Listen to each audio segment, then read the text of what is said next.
అందరికీ మరణాత. ఈరోజు మనం చెప్పుకోబోయే వాక్యం ఏంటి అంటే సామెతలు 12వ అధ్యాయము 1వ వచనం. శిక్షను ప్రేమించువాడు జ్ఞానమును ప్రేమించువాడు, గద్దింపును అసహించుకునేవాడు పశుప్రాయుడు. వాక్యం చదివిస్తుంది ఏమనంటే శిక్షను ప్రేమించువాడంట, జ్ఞానమును ప్రేమించువాడంట, గద్దింపును అసహించుకునేవాడంట పశుప్రాయుడంట. ఎవరైతే ఎన్నిసార్లు గద్దించినా కూడా అసహించుకుంటారో వారు దేనితో సమానమంట? పశుప్రాయుడితో సమానమంట. గద్దింపును రక్షించేవాడు ఎటువంటి వారంట? జ్ఞానం గలవారంట.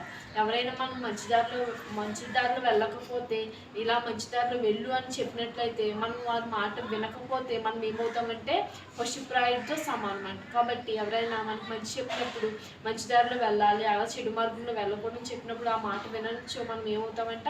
పశుప్రాయుడితో సమానం అవుతామంట.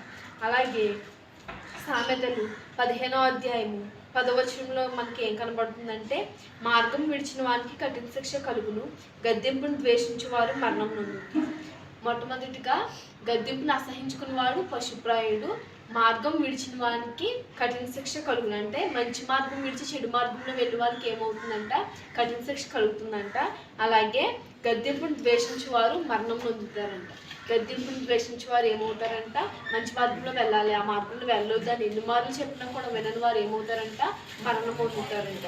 కాబట్టి గద్దింపును అసహించుకున్న వాడు పశుప్రాయుడు.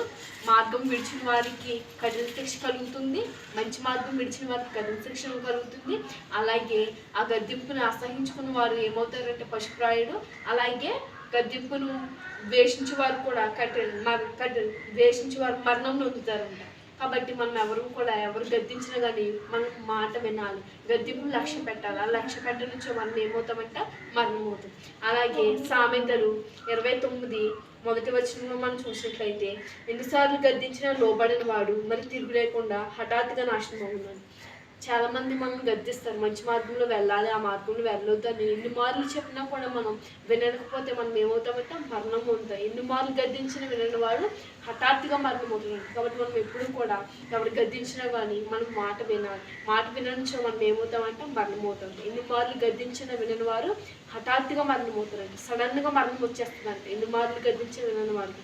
కాబట్టి మనం అటువంటి పశుప్రాయ లెక్కలో ఉండకూడదు, లెక్కలేనితనంలో ఉండకూడదు, మాట విలేనితనంలో ఉండకూడదు, గద్దింపును అలక్ష్యం చేసే వారి లెక్కలో మనం ఉండకూడదు. మనం ఎప్పుడు కూడా గద్దింపు లక్ష్యం చేసి మంచి మార్గంలో ఉండి, గద్దింపుని లక్ష్యం చేసి మంచి మార్గంలో ఉండి, ఆ మంచి మార్గంలో ఉండి మనం మరణాన్ని గెలవాలి. గద్దింపుని అలక్ష్యం చేస్తే మరణం పొందుతాం. అదే ఆ గద్దింపుని లక్ష్యం చేస్తే నువ్వు ఏమవుతావు అంటే మరణం నుండి తప్పించుకుంటాం. కాబట్టి ఎప్పుడు కూడా గద్దింపు లక్ష్యం చేసి మంచి మార్గంలో ఉండి మంచి మార్గంలో వెళ్ళే కృప దేవుడు మన అందరికీ అనుగ్రహించును గాక. ఈ కొద్ది వాక్యం దేవుడు దీవించును గాక. మీ అందరికీ మరణం.